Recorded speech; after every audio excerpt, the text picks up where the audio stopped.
ကတော့ကောင်းလေးတယောက်ရှိပါတယ်သူက robot တွေထွင်ရတာလေအလုံး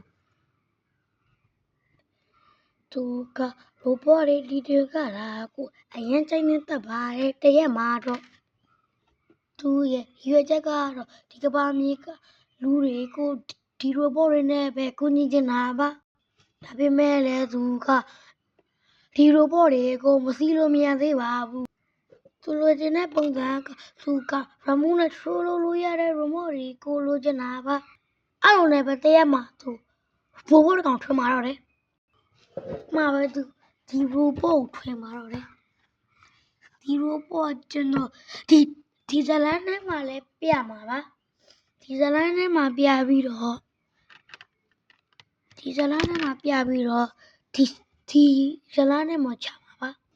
ဒီဇလန်းကတော့ဆေးရုပ်တိုက်ဇလန်းပါအမှားပဲသူကသူ့ robot လေးသူတင်နေပါတယ်နောက်တစ်ဖက်မှာတော့နောက်တစ်ခုမှာတော့ဘယ်နေရာမှမသိတဲ့ဆေးရုပ်ကြီးတစ်ကောင်တွေ့ရပြီးတော့ထိုးဆေးရုပ်ကလည်းမကောင်းတဲ့လူတွေကဒီမျိုးကြီးကိုဖျက်ဆီးဖို့အတွက်ထွင်ထားတာပဲပါတယ်ကောင်းလေဟိုဒီ robot ဒီမျိုးဖျက်ဆီးဖို့ပြင်ရမယ်အမှားပဲမီးပြောက်သွားပါတယ်အမှားပဲကျွမ်းကျင်သူ3ယောက်ကလာပြီးတော့သူတို့ကားနဲ့ဒီ robot တည်သွားပါတော့တယ်အမှားပဲရဲကားကြီးသွားပါတယ်မဟုတ်ရဲကားပဲကားကြီးသွားပါတယ်အမှားပဲသူတို့လည်းအဲ့ robot နောက်သွားကြပါတယ်အမှားပဲသူ့တစ်ထည့်ကသူ့ပြောစရာရှိတာကြောပြီးပြောင်းသွားပါတယ်သူကတခုခုစဉ်းစားနေတယ်မှာပဲ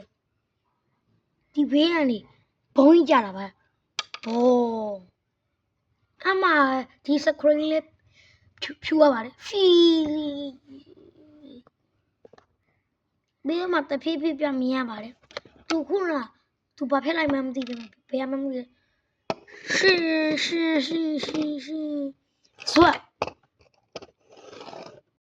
ဆိုရကောင်းကြီးကသူ့ဘယ်နေရာမှမသိတဲ့နေခုခေါ်ပါတယ်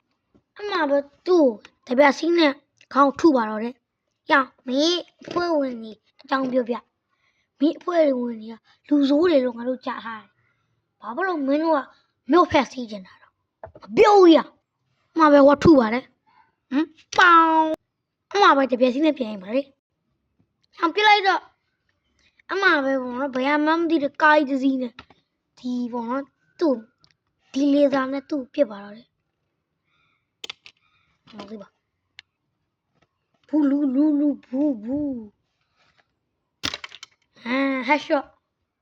ဒီတခါတော့သူ့ပြန်ပြစ်မှာပါဒါတို့မျိုးလေးဗျဟောလေဒီလူဆိုးကောင်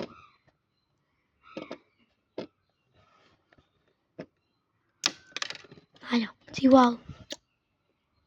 ကြည့်လို့ထီရငါကောင်မသေးဝါကောင်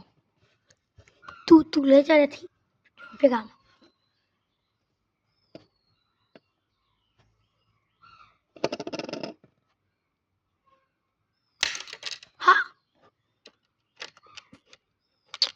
ဒီတော်များနေပြီဒီတစ်ခါများလို့ရှင်တော့ကြည့်ဒီဘောလုံးတော့ကောင်ဟုတ်ကျွန်တော်ထုမှာကောင်ဟာအေးဟုတ်ပြီပေါင်းရဒီလိုနဲ့ပဲ robot ဇလန်းလေးလည်းပြီးသွားပါတော့တယ်ကျွန်တော်ဗီဒီယိုကြည့်ပြီးတိုင်း like and subscribe လုပ်ပါတို့ဗီဒီယိုတွေကိုကျွန်တော်ကတင်နိုင်အောင်လုပ်ပါနော်ဗီဒီယိုလေးကို like and subscribe နဲ့ပြီးနာခေါင်းလောင်းလေးကိုနှိပ်ခဲ့ကြပါနှိပ်ခဲ့တဲ့ကြည့်ပြီးတော့မနှိပ်ခဲ့တဲ့လူတွေကိုကျွန်တော် throw လို့လုပ်မှာပါဒီလေးစားသနာနဲ့ကျွန်တော်ပြင်းမှာပေါ့နော်အားလုံး bye byeကျွန်တော်ဗီဒီယိုကြည့်ပြီးတော့ကျေးဇူးတင်ပါတယ်